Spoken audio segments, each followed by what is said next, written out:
Hey guys, today I would just like to quickly let you guys know about the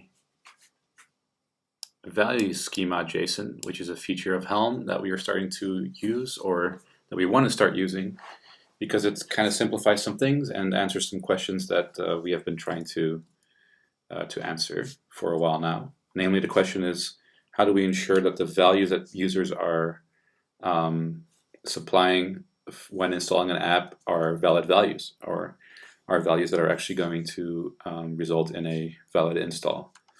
And the way to do that is to validate them against the schema, and the way to supply that schema happens to be built into Helm. So as soon as you put a values.schema.json in your chart, Helm will automatically validate those values for you.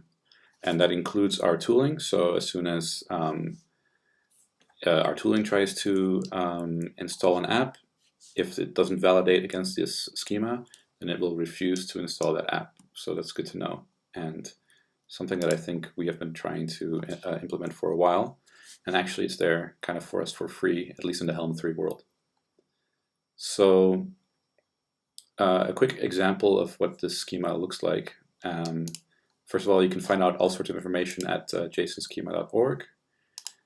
And then you can, learn and go through the step-by-step and all that kind of stuff if you want to, but it's not super complicated. Here's what it actually looks like in an app, in a Helm chart. I'm here in a Hello World app, and this is the Helm chart for that app.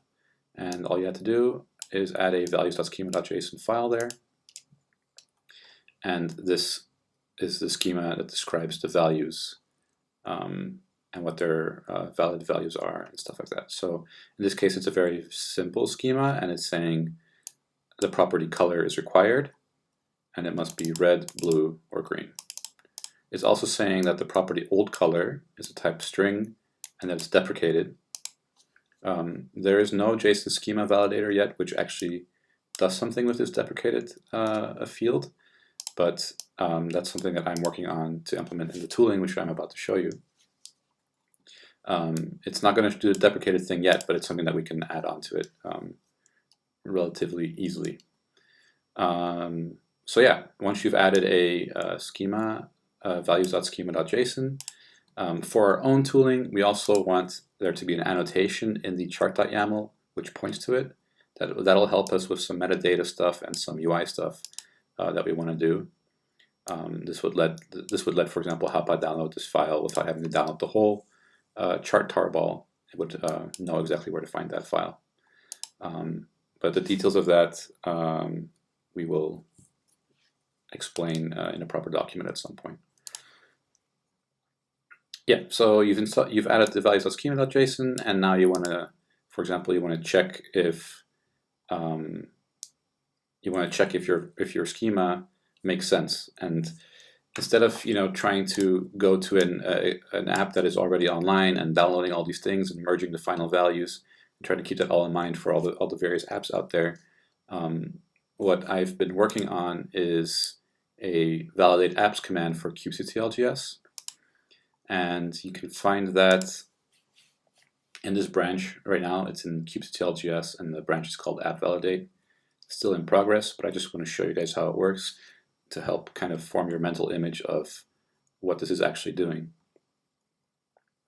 So yeah, like I said, instead of trying to download all these values and merge them yourself and then run that against your JSON schema, there's a convenience method now in kubectl.js, or not now, but soon, in kubectl.js called validate apps. So I'm logged into Golem, and if I do kubectl.js validate apps, this is kind of the output.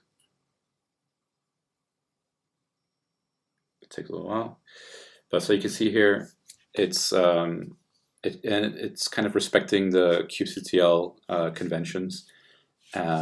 It's using the namespace that is currently active for me. In this case, it's C68PN. But if I change that to another cluster, CBD4T, for example, then if I run kubectl.js validate apps, then sorry, wrong namespace, cdb4t. If I run kubectl.js validate apps now, you'll see that it's validating the apps in the active namespace, which has now been changed to cdb4t. Of course, you can also pass in -n. You can also do -a for all namespaces. And you can also use label selectors. So, for example, if I want to validate just core DNS apps across all namespaces, I can do that. And so here we're seeing the various tenant cluster namespaces, and currently none of these apps has a value schema, so you won't really get any useful output. But if you're currently writing a value schema for your app and you want to test it against like a live installation, you can do that. You pass in a custom value schema. So in this case, I have one on my desktop. Let me just get that for you. And this file here is just the really simple one that I showed you in GitHub for that little app. So the one that's like color is required, it must be red, blue, or green, and old color is deprecated, right? So when I validate, when I run this command using that custom file, we will be validating the values of core DNS against this schema. There's a bunch of debug output which I still need to get rid of, but you can see here now it's validated core DNS in these 3 tenant namespaces with 1 error. If I want to get some more information, I can do -o equals report, and it will tell me what the error is for each of those apps. Sorry for all this debug output, but here is the output. So basically it's saying the color value is required.